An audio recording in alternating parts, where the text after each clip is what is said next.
Hey friends, it is Jenna, what is up, and welcome back to the Board Game Garden, and welcome to this month's monthly mechanism video. Basically, every single month of 2025, I'm going to be diving into one mechanism, and last month it was deduction. If I remember, I will put the video to my top 10 deduction games up here, so you can go and check that out.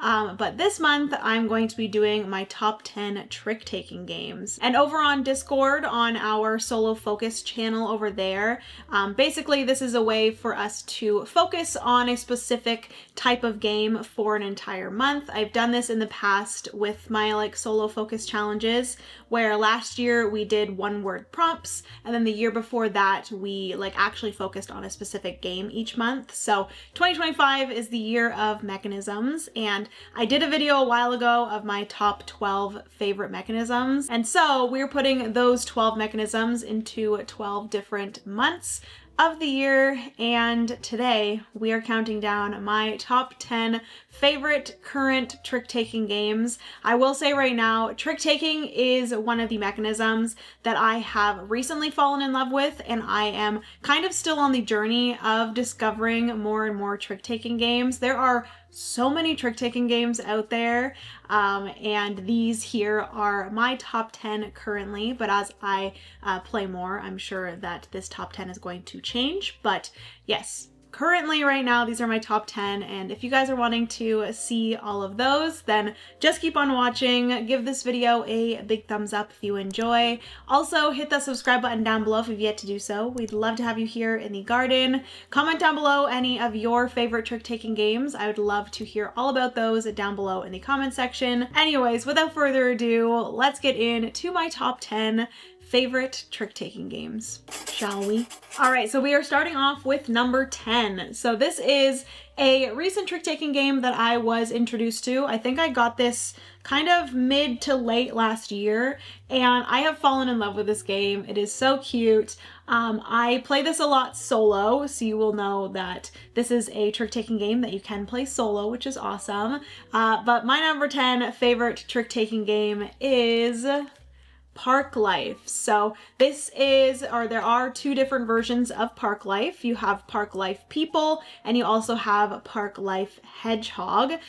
They are both in these small boxes, but when I did get them, they actually came in this hedgehog, which I think is the cutest thing ever. There's a zipper at the top, and you can keep the boxes in this little hedgehog. So yeah, I'm going to put him here so you can hang out with me.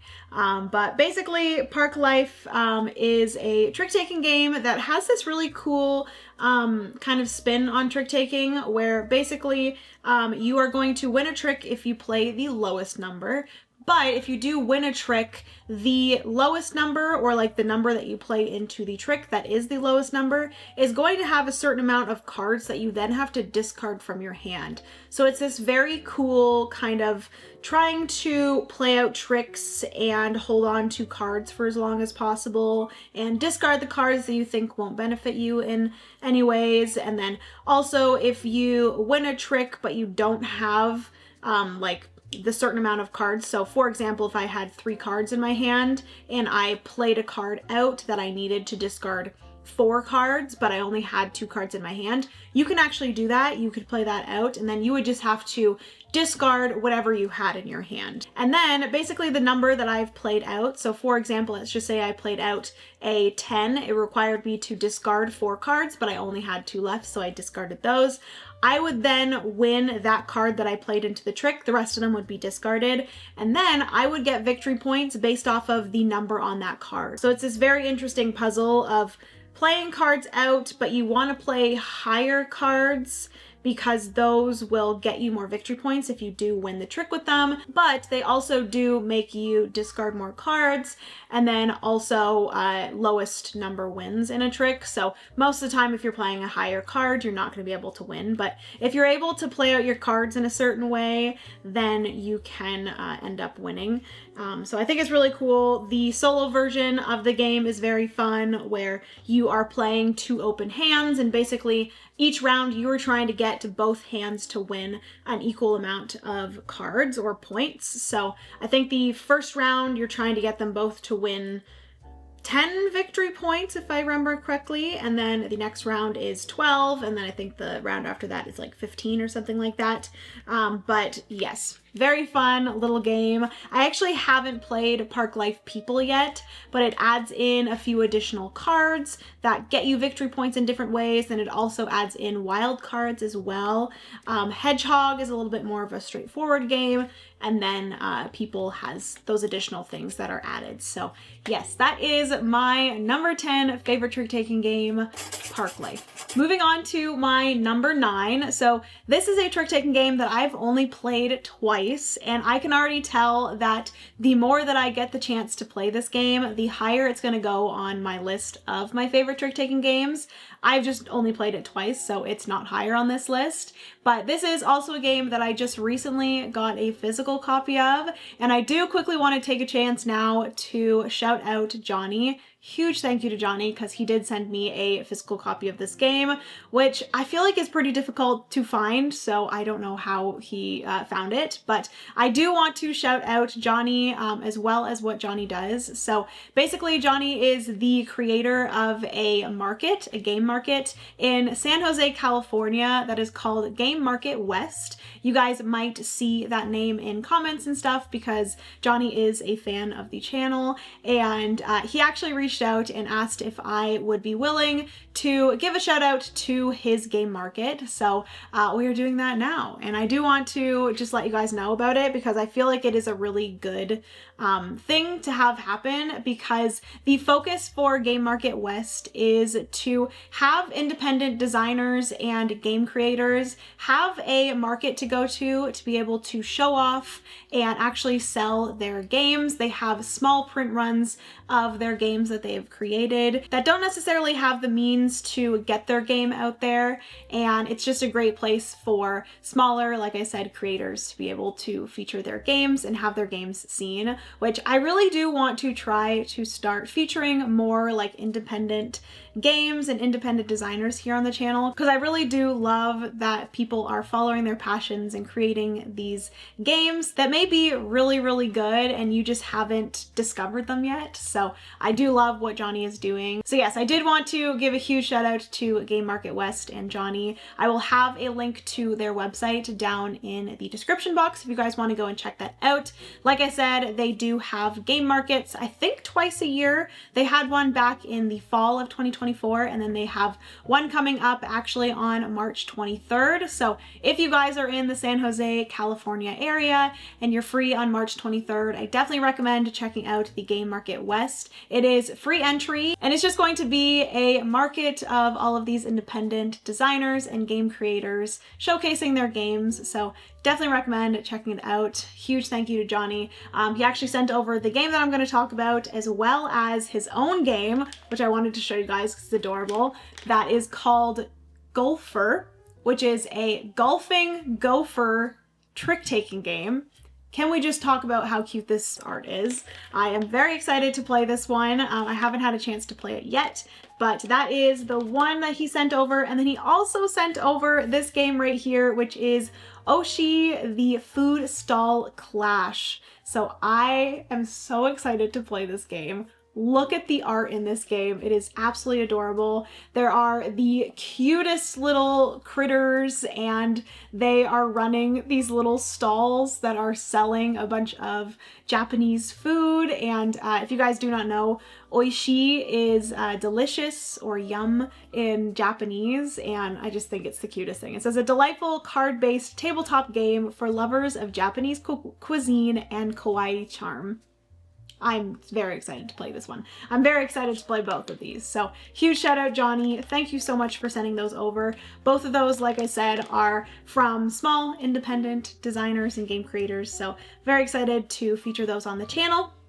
And then we're going to move on now. Sorry about that little random spot there, but I did want to give a huge shout out to Johnny. But the game that he actually sent over in my number 9 favorite trick-taking game is Nakosu dice. Oh my goodness. This is a game that I have wanted for so long. I played it actually early last year and fell in love with it.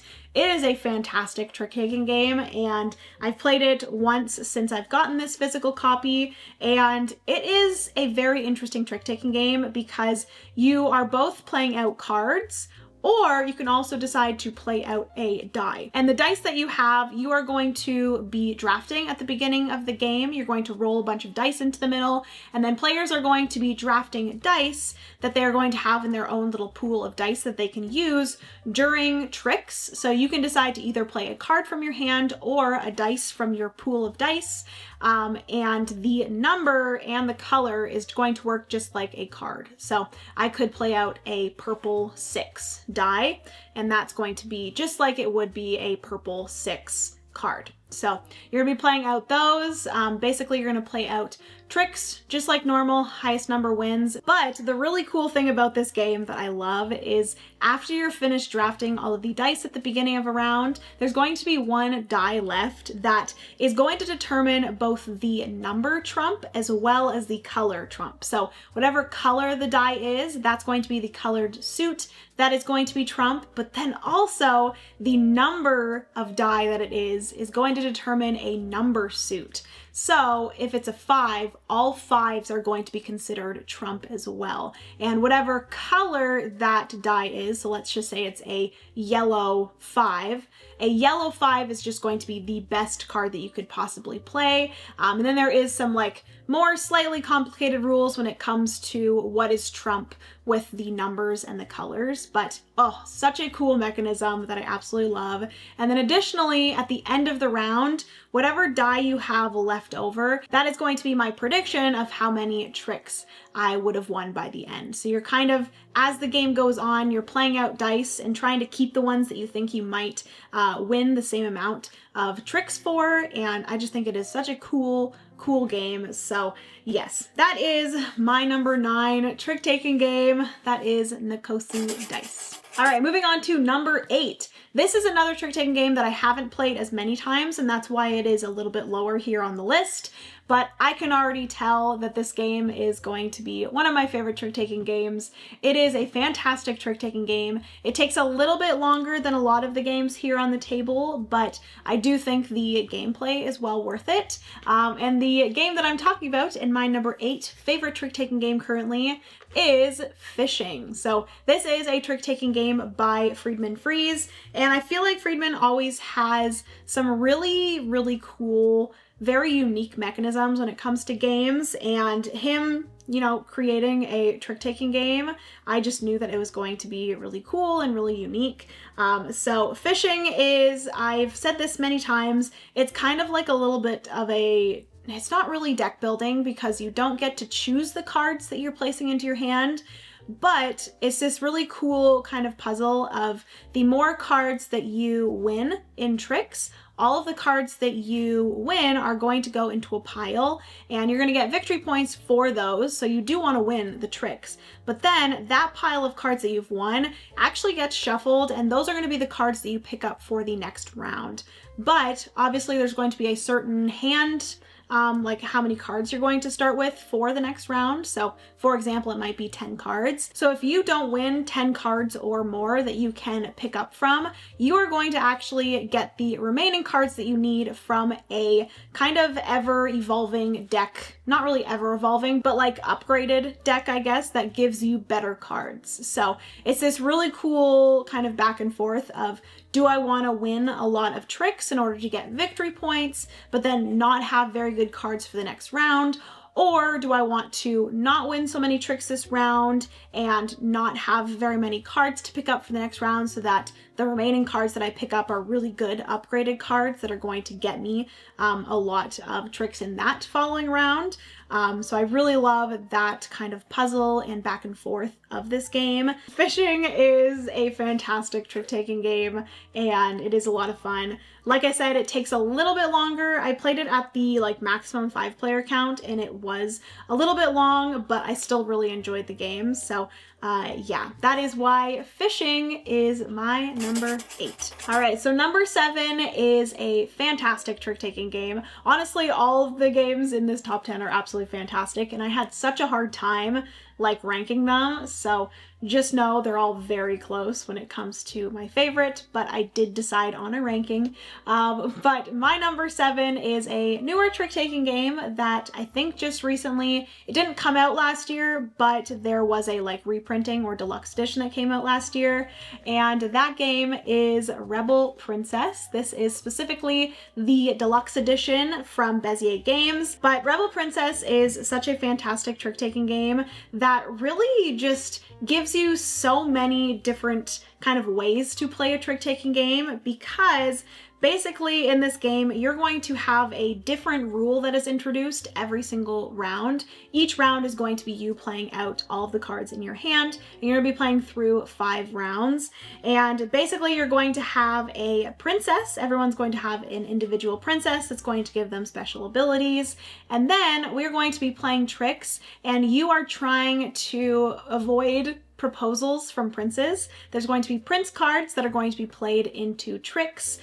There is no trump suit in this game as well, but the princes kind of act like a trump suit in the fact that you can't play a prince, or you can't start or lead with a prince until a prince is put into a trick off suit. But yeah, I really enjoy the fun kind of gameplay of avoiding the tricks that have the princes.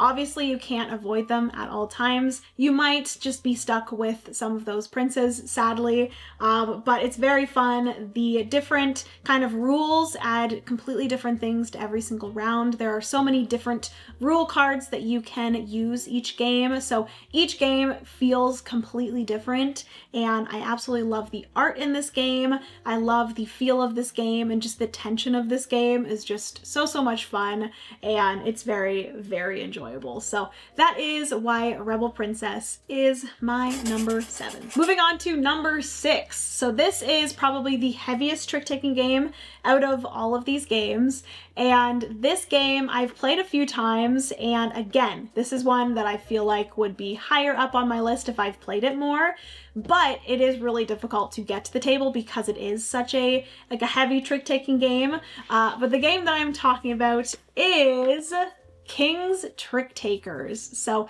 this is quite the trick-taking game with lots going on, but you guys will see with my top 5 trick-taking games that I really enjoy trick-taking games that add in different mechanisms, and this one here adds in a little bit of open drafting. So basically at the beginning of a round you're going to have a bunch of characters out in the middle, and players are going to be taking turns drafting these different characters. Each player is going to draft a set of Jack, King, and Queen. They're going to have some like different things with them. The art in this game is probably by far my favorite art out of all of these games. I love the art and the like characters in this game. They're just absolutely adorable.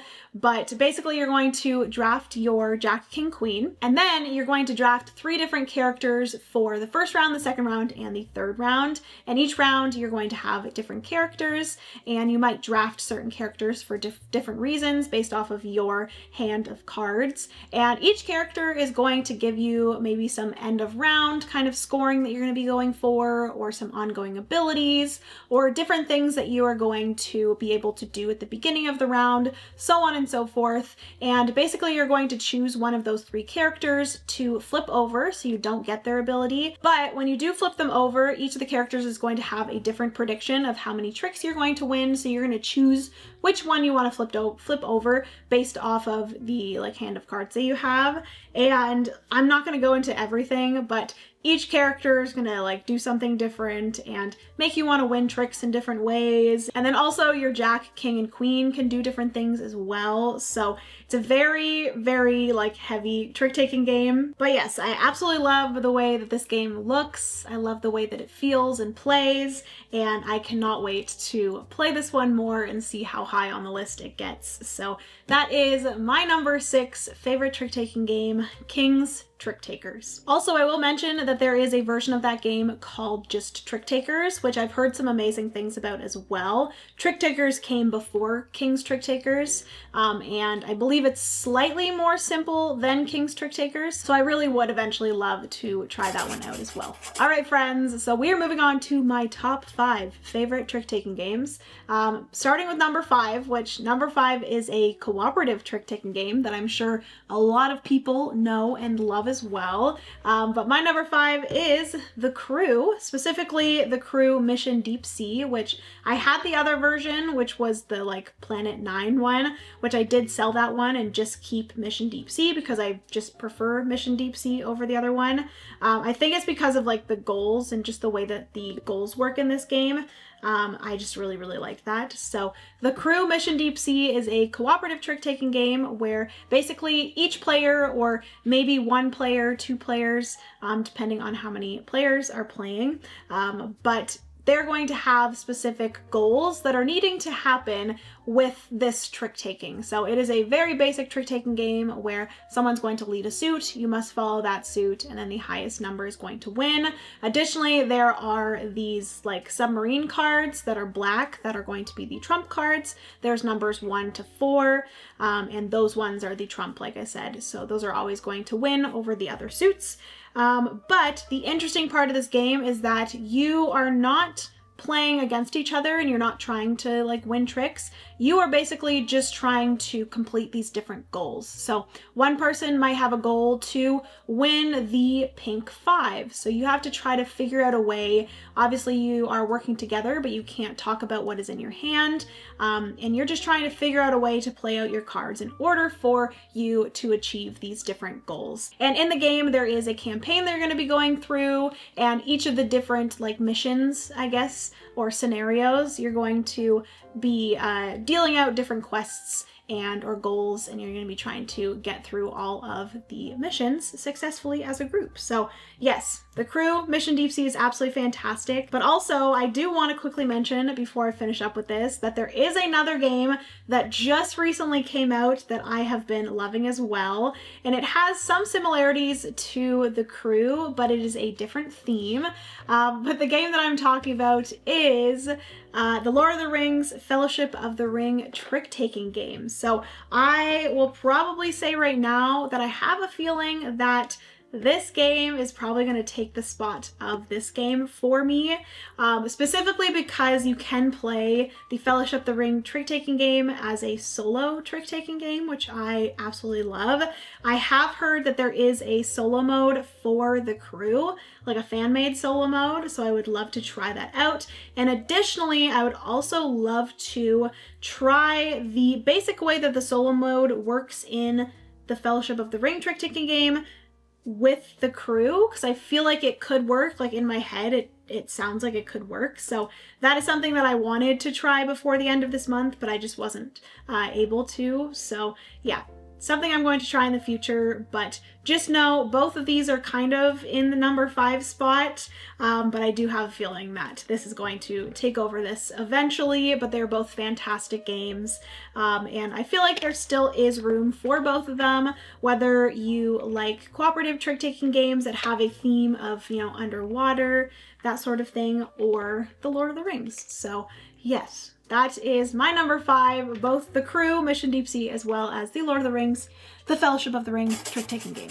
Moving into number 4. So this is a slightly older trick-taking game. It's not super old or anything, but the version that I have, I think, is out of print, and they have started printing a larger version of this game, which I think more people prefer the larger over the smaller, but I think I like the smaller. So huge shout out to my friend Daryl for gifting me, I think he had a second copy of this, but yes, very nice. But this is a game that I've wanted for a long time, and I have a copy of it now, and I love it. And the game that I'm talking about, and my number 4, is Jiraku. So like I said before, I really enjoy trick-taking games that bring in a second mechanism to make that trick-taking very unique and different from other trick-taking games. So Jiraku kind of combines trick-taking as well as area majority or area control. I think it's more so area majority, where basically you're going to have this board with 6 different sections, and you are going to be adding different cubes onto this board in these different sections in order to win area majority in each of those sections based off of the scoring at the end of each round. And there's 3 rounds, and each round, like I said, each of the different sections are going to be scoring a different amount, and sometimes a section might not even score during a round, so on and so forth. So basically what you're doing is you're playing into tricks, and you are still going to be able to gain victory points, possibly for winning a trick, but your main goal for playing into tricks is to move around your different cubes as well as adding cubes onto the board. So it's really cool because you're playing into tricks, not necessarily caring about whether you win or lose, but more so playing the numbers of cards that most help you with the movement and like adding of cubes. So basically, it's still going to play just like any other trick-taking game where someone's going to lead and you're having to follow with that led suit. And the card that you play into the trick is going to be a certain number, and that number then allows you to either add, I think it's 1 to 3 cubes to that numbered section. So if I put a 3 into the trick, I could add 1 to 3 cubes into the 3 section on the board, or it would give me 3 movements. So I would again maybe play a 3 out, and then that would give me 3 movements of my cubes. I could move 1 cube twice and another cube once. I could move 3 different cubes once each, so on and so forth, in order to get my cubes to the sections that are going to be scoring in that specific round. So I really enjoy it. The rules are fairly simple and straightforward, and it just plays really, really nicely. That is why Jiraku is my number 4 favorite trick-taking game. Number 3 is again a trick-taking game that adds in a very different mechanism than you would think would go well with trick-taking, but the game that I am talking about is Shamans. So I actually did end up doing a short for Shamans, so definitely go and check that out if you haven't done so yet. But Shamans is one of the most beautiful games I've ever seen. I love the art in Shamans. All the cards are absolutely stunning. But basically, Shamans mixes both trick-taking and like deduction, a little bit of like hidden trader kind of mechanics, which typically I'm not the hugest fan of deduction, like specifically like social deduction and hidden traders and stuff like that. But I think with the trick-taking and just the way that Shamans plays, I'm okay with it, which I have been one of the shadows. Basically, players are either going to be a shaman or a shadow, and each of those sides are going to want something different in order to successfully win a round and get victory points. But I've played the shadows multiple times, and it doesn't feel the same as typical social deduction and hidden trader games where I'm just like nervous because, again, just like Veiled Fate is also a social deduction game, but because you are showing or doing things by actions and not by talking your way out of things, I think I'm okay with it. It's typically the social deduction games that have you like lying to people's faces and like talking through things more than you're like actually physically doing things, if that makes sense. It makes it a little bit easier for me. So Shamans is one of those games that I just really, really enjoy. I've played a ton of times with friends and they also enjoy it as well. And like I said, you're playing into tricks, and basically every player, you don't have to follow suit, but the Shamans do want to follow suit because every time a player is unable to follow suit, the moon tracker goes up 1, and basically if the moon tracker reaches all the way to the moon, the shadows are going to win. So you're going to be playing into tricks, and based off of who wins the trick and loses the trick, different things are going to happen. The person that wins the trick gets to place the different cards into their different zones once the trick is played. Then they also get to start the next trick. And then also the player that played the lowest card in the trick is going to be able to get one of these tokens or tiles that they place in front of them, and they have a bunch of different abilities. There's like a dagger, which eventually, once one of the suits areas gets full and you've played all the cards of one suit, the player that played the highest card during that last trick that filled up that suit will be able to trigger the ability of that suit, which I think is really cool. And then if they have a dagger and the ability of that suit is to eliminate a player, they can use that dagger in order to eliminate a player. And that might be a shaman if that player is a shadow, and then it might be a shadow if that player is a shaman, because you're trying to eliminate the other side. So your side is the winner. So yes, Shamans is absolutely fantastic. I haven't said yet, but Shamans is published by Studio H. They make a lot of great games. So yes, that is my number 3 favorite trick-taking game, Shamans. All right, moving into my top 2 favorite trick-taking games. These are both very small boxes and 2 trick-taking games that I've talked a lot about here on the channel. So I'm sure you're not going to be surprised if you've watched the channel before.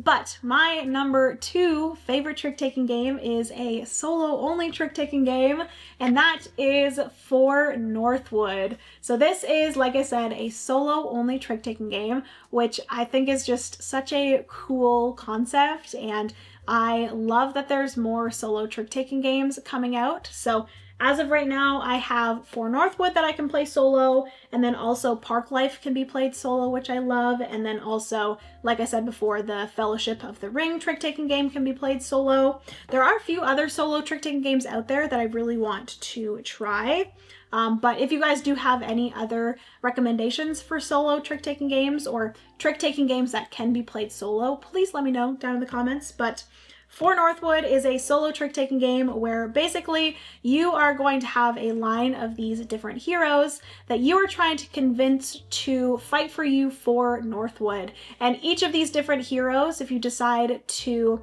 kind of convince them, you're going to have a conversation with them, and that is going to be you playing these tricks with them. And basically each hero is going to have a certain amount of tricks that you're going to want to win in order to successfully convince them. So you're going to be flipping over a card from this random deck, and then you're going to be playing a card against that card in order to either win that trick or lose that trick. Sometimes you want to win, sometimes you want to lose, because you are trying to win a specific number, the exact number that you need. So if I'm trying to win, let's say the hero wants me to win 4 tricks, I'm going to have to play out my hand in a very specific way in order to only win 4 tricks. I have to win 4 tricks. So you're going through all of those different heroes, wanting you to win a certain amount of tricks. And if you are successfully able to win that number of tricks, you have convinced them to fight for you for Northwood. You get that hero as a special ability. You're going to start with some heroes for special abilities that you can use throughout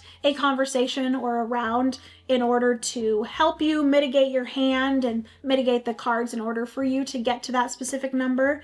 Additionally, there is a little solo campaign that you can go through as well, or different scenarios that you can go through that give you specific heroes to go against and specific helpers that you start with, so on and so forth, specific rules and stuff. So I haven't actually gone through the solo campaign yet, but I've just played this one so many times and I just absolutely love it. So that is why For Northwood is my number 2 favorite trick-taking game. All right, so we have made it to my number 1 favorite trick-taking game, which this is a fantastic trick-taking game. I've played this game so many times and I'm always just down to play it at any time. If anyone ever wants to play, I'm heck yes, I would love to play. This game, and my favorite trick-taking game right now, is Seas of Strife. So I was introduced to this game quite a while ago. I think it was actually my friend Daryl as well that introduced me to Seas of Strife. I played it at his house for the first time,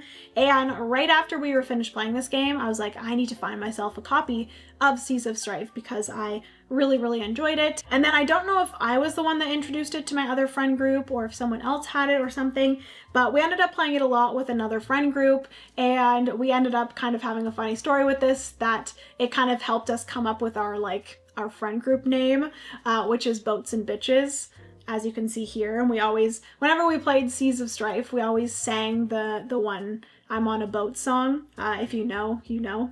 But yeah, it's just such a fun game, and just having those memories with friends with this one has also added to the game, obviously. But Seas of Strife is a very unique trick-taking game where basically you are not trying to win tricks, you're trying to lose tricks.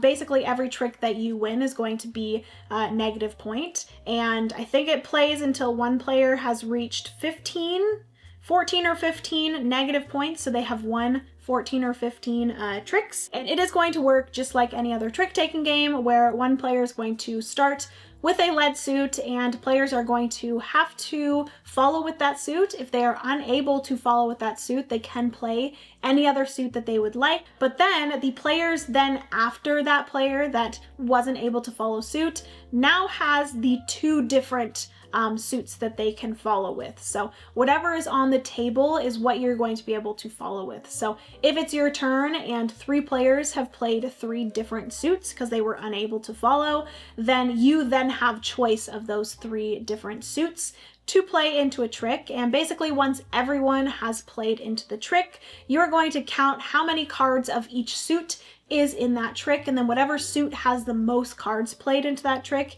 is going to be the only suit that matters. And then you're going to look at all of that suit, and then whatever player has played the highest of that specific suit, so the suit that was played the most, is going to win that trick. So it's just such an interesting game when it comes to that, because you might be playing into a trick thinking that, oh, I'm playing off suit and, you know, everybody else is just going to play the lead suit. But then it could eventually be that the lead suit couldn't be played by any players, but then every other player had the suit that you played. So that ends up being the suit that was played most. So then you got screwed over and you have to take that trick. So I just think it's absolutely fantastic. And then the fact that you can then play like a really high card that would typically win you the trick, but because you were like the only one that played that suit into the trick, it just doesn't even matter, doesn't even count. It might be a super high card, but it doesn't even matter. So I really enjoy that part of the game as well. And the art in this game is from Beth Sobel, which I think is very interesting because it's not typically what you see from Beth Sobel, but yeah, absolutely fantastic game. I definitely recommend checking out Seas of Strife if you have yet to do so. If you enjoy trick-taking games, this one is just so great. And I love it very, very much. Not only for the gameplay, but for the like memories and stories behind it. I just absolutely love it. So that is why Seas of Strife is my favorite trick-taking game. All right, friends, so that is going to be everything for today's video. Those are my top 10 favorite trick-taking games currently. Like I said, trick-taking games is a journey that I'm still on, and I'm still discovering so many trick-taking games. I also have so many trick-taking games on my unplayed shelf that I still need to play. And I do think that the more trick-taking games that I play, the harder this list is going to be to create and rank. So wish me luck in the future, but yes, I love trick-taking games. I want to play so many more. So please, if you have any trick-taking game recommendations, leave them down below. I would love to chat about trick-taking games down in the comment section. Please give this video a big thumbs up if you enjoy. Also, hit the subscribe button down below if you've yet to do so. We'd love to have you here in the garden. Also, again, shout out to the Game Market West. I will have a link to the website down below. If you guys are in the San Jose, California area, definitely go and check it out. See if it's something that you can go and attend. I do think that it sounds like a fantastic time and something that if it was closer to me, I would also want to go. So yes, if you're close, go check it out. But yeah, that is everything for today. I love you guys so much. Remember, you are somebody's reason to smile, and I will see you in the next board game video. Bye, friends.